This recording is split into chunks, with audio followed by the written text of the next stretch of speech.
what I want to talk about today is AI. So this is going to be a little bit different from some of the other presentations, but I know that we're talking about AI a lot in security. And so I want to kind of orient everyone to what it is and why we should care about it right now. There we go. We'll talk a little bit about what it is today. We're going to talk about current limitations because as amazing as it is, I like to call it a super genius baby where it has so much potential, but it also has no idea what the world is.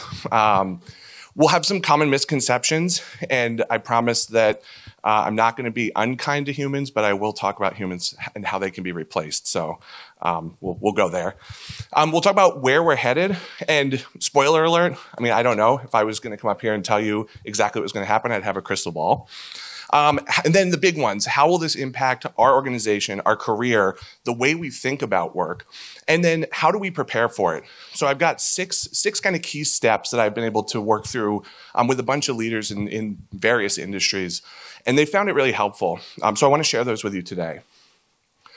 So let's orient to where it is right now. And by a show of hands, who has used ChatGPT?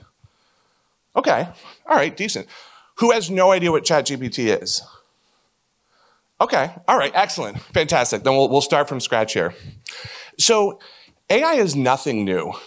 We're hearing about it a lot because there's been quite a few advancements recently, but this isn't something that's come out of nowhere. We've been using AI for years.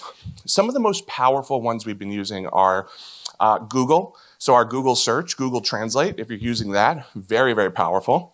Facebook, I would argue that Facebook probably has, or Meta, probably has one of the best AI algorithms, and that's the AI that's designed to suck your attention away from you. And it is very, very good at that. It's very good at serving ads and very good at keeping you on the site.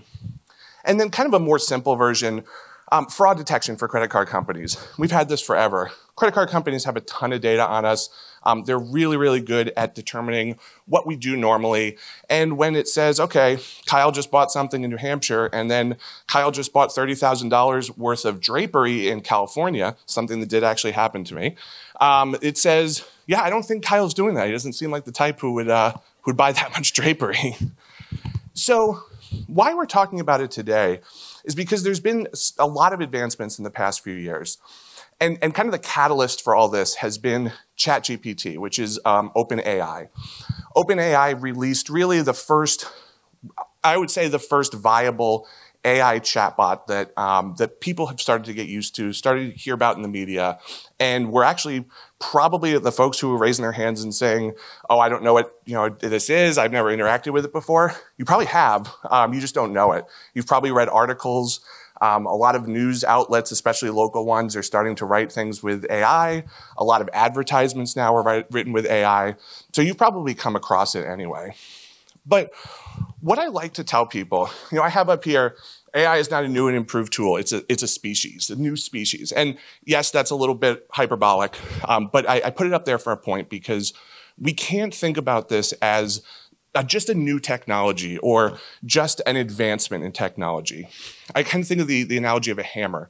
So a hammer is a great tool. You can do a lot of things with it, but I need to tell it what to do. I need to point it. I need to have the idea for the home I want to build in my mind. I need to buy the land. There's so much I need to do before that hammer becomes useful. AI has the potential to end-to-end take care of that for me. So instead of just saying, all right, I need to go buy a hammer, I need to go figure all that out, I tell AI, okay, this is the type of home I want. This is where I want it.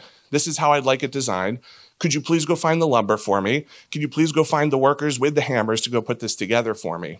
And so rather than just an extension of me, it's actually something I can send out into the world with a certain level of agency to accomplish things on its own. So it's fundamentally different than just another new technology. So right now, AI can do some pretty cool things. It can pass the bar exam and the medical exam. This is very recent, within the past year that they've been able to do this. And that's kind of proving how fast all this is moving, which we'll talk about in a little bit, is that a couple of years ago, these AIs were not able to do that. Today, they are. AI can create code and software based on natural language. So I'll pause for a second for the folks that maybe not be familiar with ChatGPT or what it does. Really what it is It's a way that I can use human language to tell a computer to do something for me. It's the most basic. So how these operate is they are trained on a tremendous data set. They're called large language models, and it takes tons of data from humans.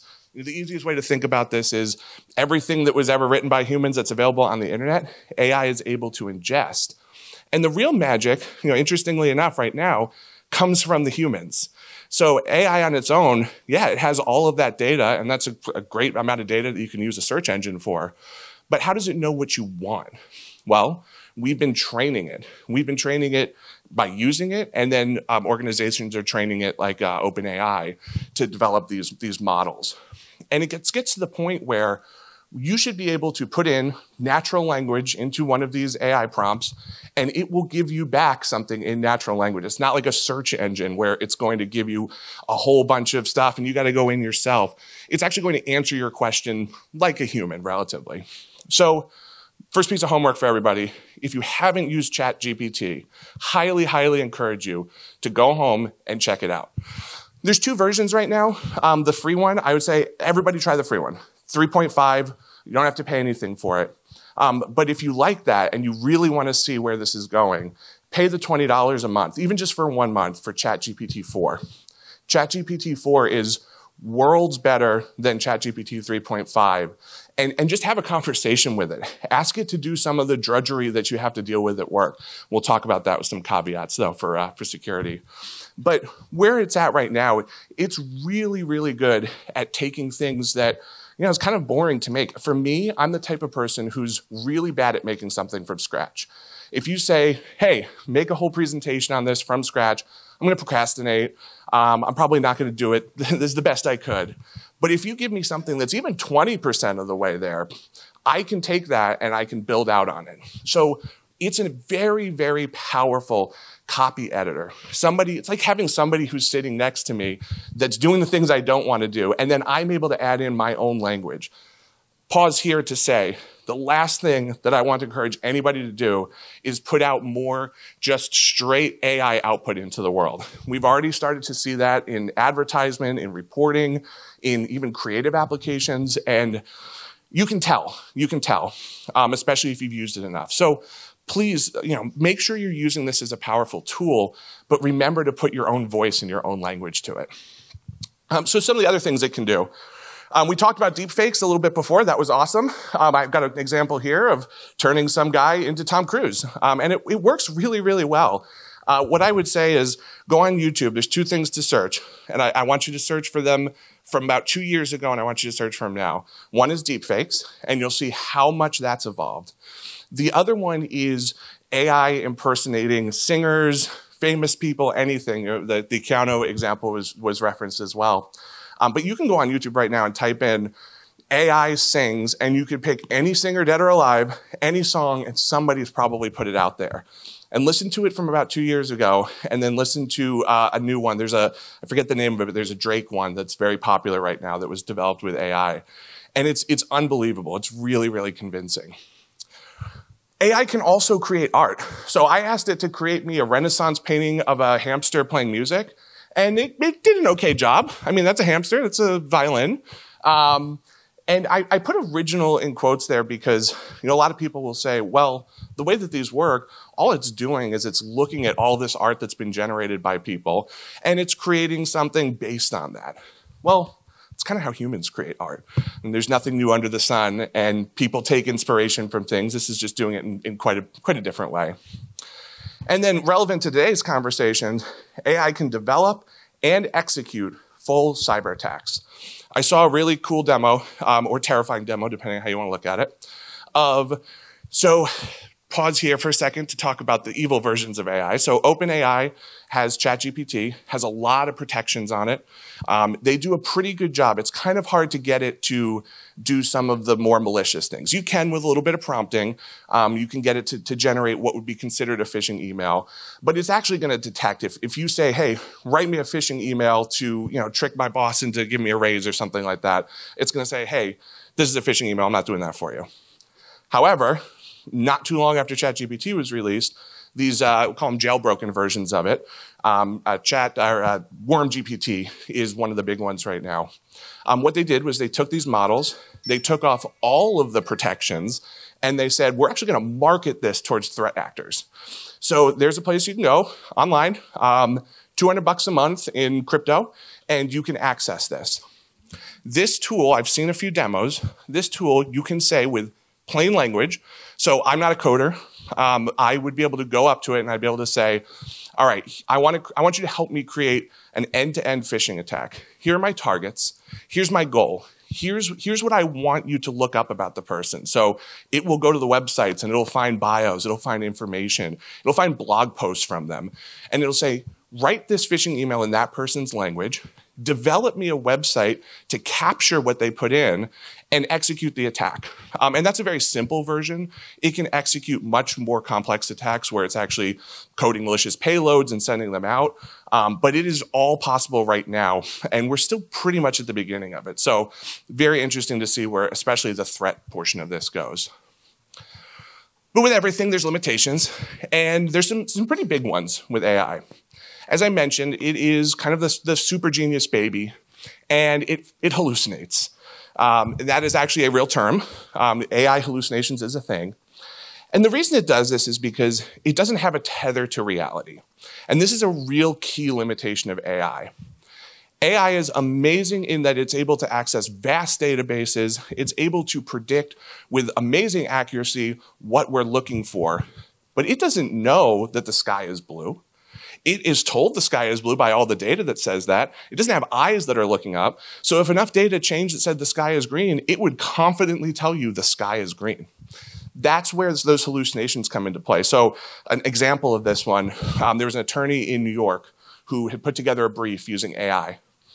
And he looked at it, he thought it looked great, went and presented it, and he got absolutely blasted by the judge who went through it and realized, wait a second, half of this is made up. Like stuff was from a Grisham novel in there.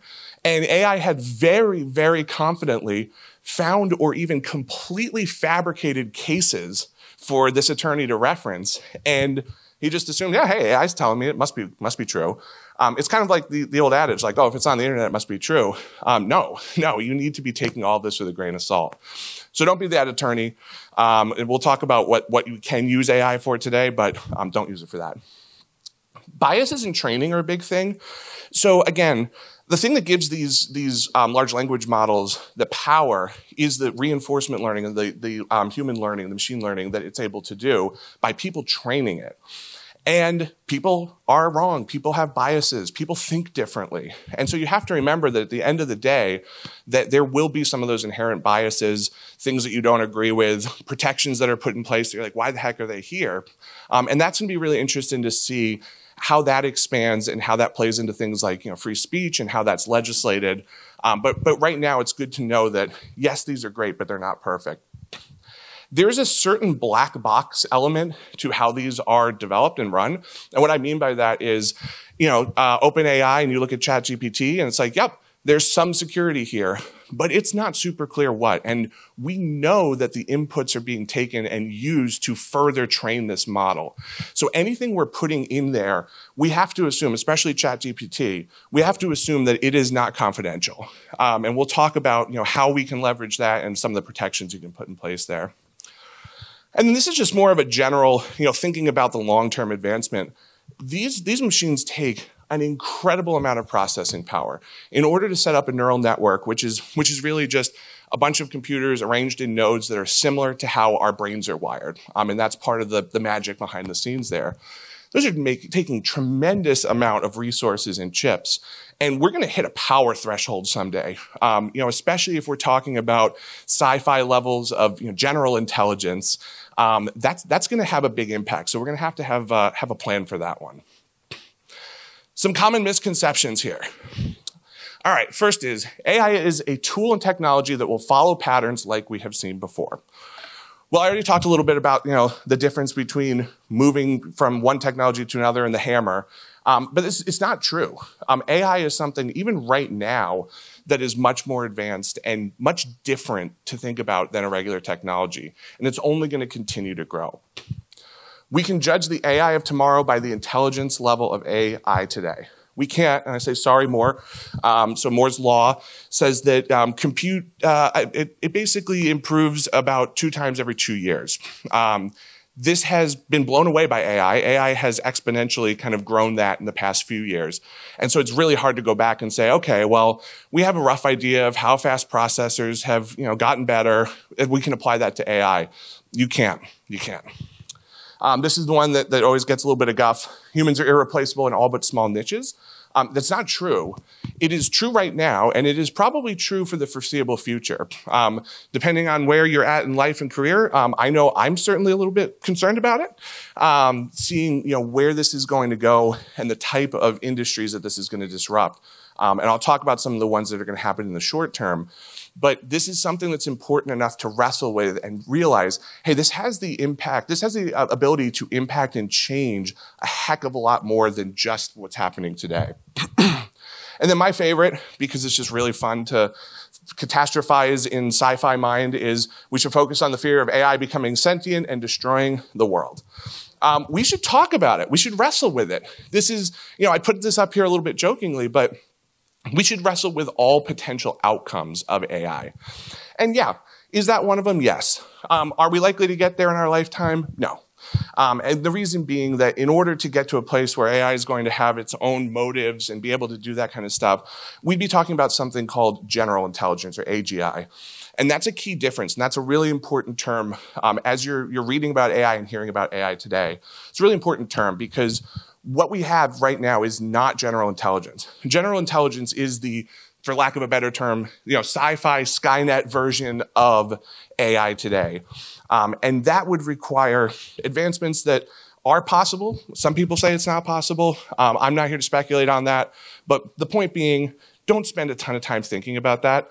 Think about how it's going to impact you, your career, your organization, your life. That's much more likely to change in the short term than any sort of major catastrophe. All right, so where are we going? This is the slide where I almost shouldn't put it in because I don't know. But I want to give people kind of a frame to think from. So we got the sigmoid curve or the hockey stick curve, depending on what you want to call it. And it's really interesting to speculate, to look at what's out there and try to figure out where we are on that curve. Some people say, all right, hey, this is probably as good as it's going to get. We're probably up pretty high here. Some people say, nope, we have barely even begun to scratch the surface. I think we're still on the flat part here. And, most people kind of fall somewhere in the middle. I would say that we're probably, if anything, lower, if not on the very flat part of this. I firmly believe that we have a lot more rapid advancements that we're going to see coming up pretty soon here.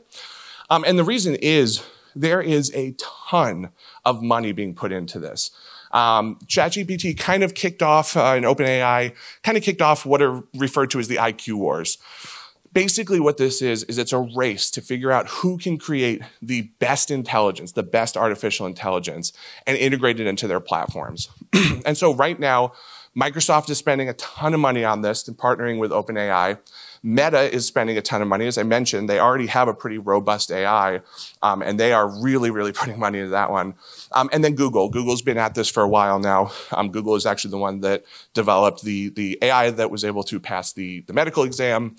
So all of those folks, obviously, some huge money going into this. And we've already seen tremendous advancements. Again, encourage everybody, play with ChatGPT 3.5, the free one, and then spend the $20 to pay with the 4.0 and realize that those came out within a year of each other and just recognize the difference there. That will really kind of give you an eye-opener to how fast this is moving.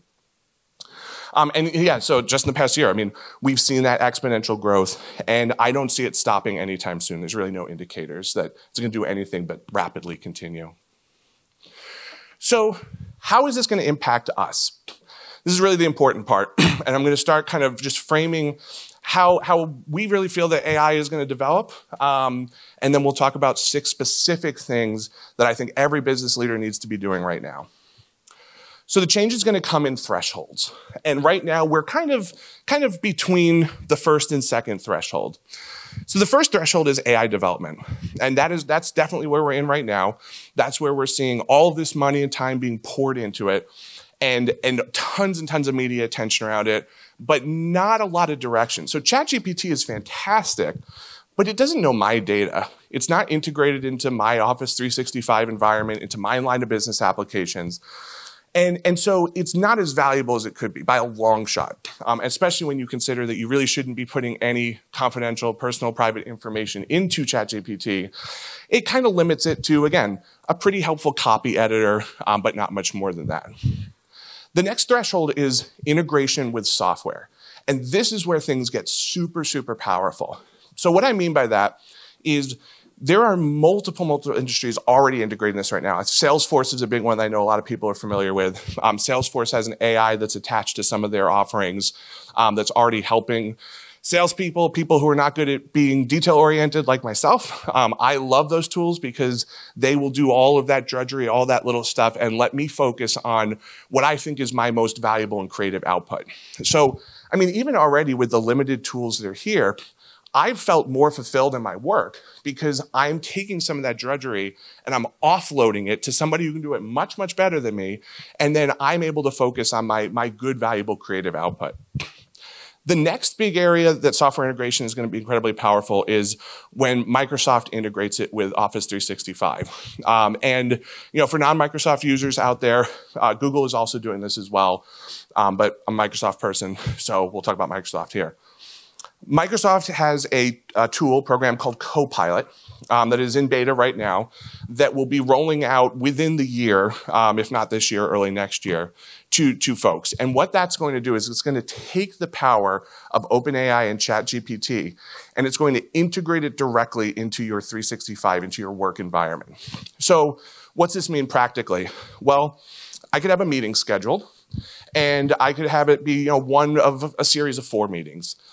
The AI is going to know, all right, here's the last 3 meetings you were in. I'm going to send you the notes from that. Here's the questions that were asked in those meetings.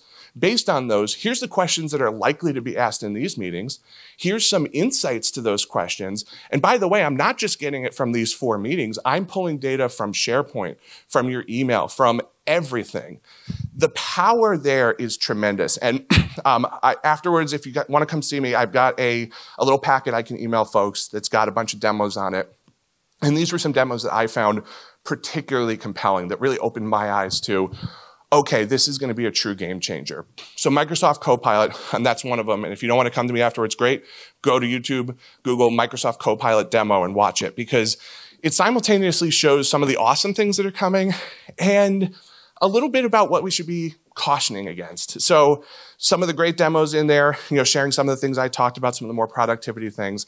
But there's one that was a little concerning, and it was one of the executives talking about how she was so busy, she didn't have time to put together her daughter's 16th birthday party.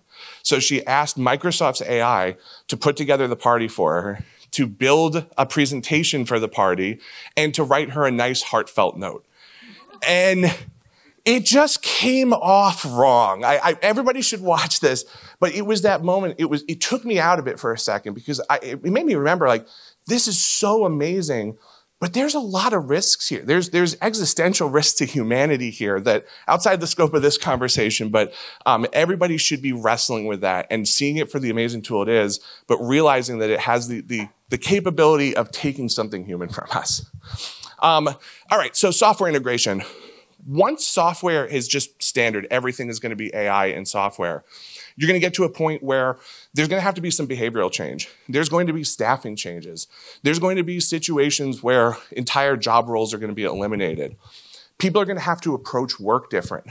Things like learning how to prompt AI are going to become as critical skill sets as typing. So there's going to be some big changes that are going to happen in the workforce and just individually.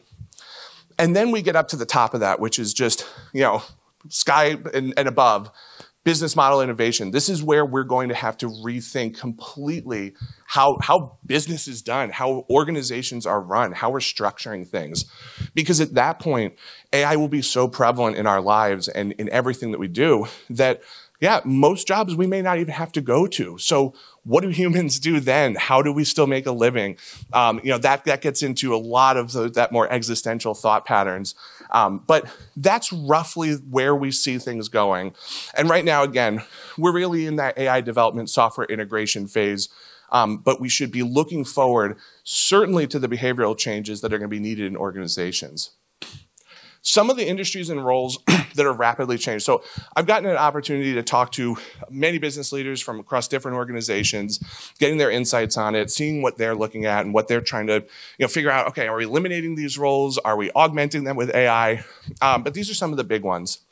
Customer service agents.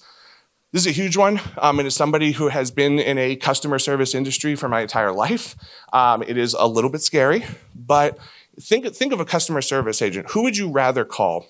Would you rather call up your credit card company, wait on hold, press a bunch of buttons, talk to maybe 3 people, have a bad time? Or would you like to pick up the phone, immediately get somebody, because there's as many AI agents as they need, and tell them, hey, I want you to help me today. I'm kind of in a bad mood. Can you talk to me in the voice of Matthew McConaughey to cheer me up? And it'll do it. I would rather talk to Matthew and have him fix my problems than go through press 5, press 4. So customer service agents, especially kind of that more tier 1, that's going to be an area that I believe is going to be eliminated, or at least vastly, vastly reduced very quickly within the next 5 years. Analysts. So it's a broad term, but anybody who's working with large amounts of data, anybody who's given data to review. So, legal assistants on here, kind of up there as well. I think of lab assistants, folks that are basically just manual database miners. Well, AI that's like exactly what AI does amazingly. Those roles are not going to be needed, or at least vastly reduced. So, you look at, a team of analysts, and you may need 1 or 2 instead of 20 or 30 to just take the output there and turn it into something that, people want to actually look at. And then accounting finance, again, it's another area where there's just large amounts of data that need to be gone through. There are certain elements, again, where humans will be needed, but so much of that can be offloaded to AI. And the 2 ways you can think about it, one is, oh my gosh, that's a lot of jobs that are going to go away. That's terrifying. I try to look at it as, wow, that's a lot of people who will be freed up to do something more creative, something that they're actually able, if they're able to tap into the parts of that position that they love, they can have the AI take care of all the drudgery, and they're able to focus on that and just have a better life experience. So I try to think about it like that. Depends on what time of day and what I've recently read or who I've listened to, but that's where I try to go. All right, so these are the big ones. These are the 6 things that, as I've talked to folks, I found these resonated the most. And I think that regardless of the size of your organization, regardless of what you do, what industry you're in, these are things that everybody should be doing today. So first, partner with AI. This is not going to go away. This is not something that we should say, okay, let's let things shake out a little bit. We should be encouraging people to use ChatGPT. We should be encouraging that today. But we need to be able to do it safely. And I'll talk about that in a moment. Interacting and prompting with AI. As I mentioned, it's going to be as critical as typing on a keyboard. If people aren't practicing it, they're not going to get good at it. So find ways to encourage that in the workplace and at home and with anybody that you know. And, go out and preach the good word of ChatGPT with some caveats there. There's certain things, I mentioned some of the things that we can use it for. If you have stale marketing material, templates, process documents, I found it incredibly useful at doing things like that. So I'm somebody who often flies by the seat of my pants, and I don't like to sit and write out a whole bullet list of how to do something. And so I can just kind of tell ChatGPT, and now, by the way, you don't even have to type it. You can just put it in, put the microphone up and tell it, hey, here's the process that I have. Can you make this make sense to somebody who's detail-oriented? And it will. It's fantastic. Next one, stay close to innovators in your space. This is a rare time. As somebody who's been in technology for a long time, I very rarely recommend that somebody be on the cutting edge or the bleeding edge of something new. Usually it's best, let the early adopters feel the pain, take care of it, work out the bugs. This is a time where I would caution against that. I would actually say this is one area that you do want to be on the cutting edge. Because it's changing so rapidly, it's really going to be easy to fall into that trap of, well, I'm going to wait now. I think about buying a TV. And if you wait 3 weeks to buy a TV from any point in life, it's going to be cheaper and better than the 3 weeks before. At least that's what I found. And so I went through a phase where I'm like, I spent 6 years with the same TV because I said, I'll just wait for the next one, And I missed out on 6 years of great high definition viewing. With this, you should absolutely be checking it out at every iteration. Otherwise, you will fall behind. Pay close attention to the AI integrations into the tools that you use today, because this is where that true power is going to come in. This is where, Microsoft Copilot's a great example of that. So if you're a Microsoft user, do that research, get on any early lists if you can, and be ready to use that. But go back and look at all of the line of business applications that you're using today and figure out where is AI on their roadmap. How much of what they're doing is going to integrate AI in the future? Do they have any offerings? Do they have any beta or test programs to get into? Really dive into that. Next one, keep awareness of the new entrants into AI. So these ones sound similar, but they're different. So staying close to innovators in your space is looking internally and saying, here are the tools that I'm using every day. For the other one, it says, please make sure that you're actually looking externally and figuring out, all right, what is new? Is there something better than ChatGPT that's coming out? Keep your eye on the horizon for changes that are both impactful to your organization and also outside as well. All right, last slide. Last 3 here. Identify and understand how your staff are currently using AI. This is always an interesting one. One of my favorite parts of having these conversations with folks. Go up to a business leader and I'll say, all right, how many of your folks today are using AI, using ChatGPT? Well, probably none. I don't know. I don't think any. Well, if they're a client of ours and we're working with them, I'll say, well, would you like me to take a look at the logs of the history and see how many people actually are? And they're always surprised. It's usually a decent number of people are at least experimenting with it. So encourage it. You don't want to not talk about it. Encourage it, but encourage safe use of it. Every single person, every single organization should have an acceptable use policy that specifically is around AI. What you should use in it, which versions of it are acceptable, and what type of data you can put in. And the spoiler alert is right now, really it should be, hey, you should use ChatGPT, but you should never put anything into it that is company identifiable, personally identifiable, client identifiable. Use it as that copy editor. Establish champions in your organization and give them research time. There's most likely, in most organizations, there's somebody who has some interest in this. And if not, you can volunteer them to have interest in it. You should have at least one person dedicating 10, 15% of their time to researching AI. And this is the time to have them pointed at researching AI integration in your space. So this goes back to one of the other recommendations. But have this person, or if you're large enough, a cross-functional team. Mainstay, we put together a cross-functional team that kind of pulls folks from different departments, and that can be helpful as well. Too much on your plate. What's that? AI on your plate. Don't worry.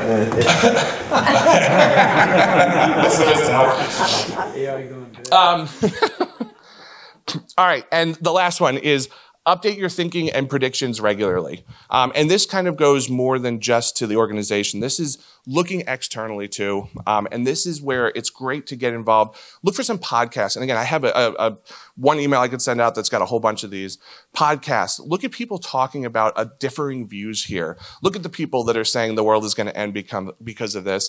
And look at the people who say, yeah, this isn't that big a deal at all. And keep updating those predictions because things are going to be changing pretty rapidly. That's it.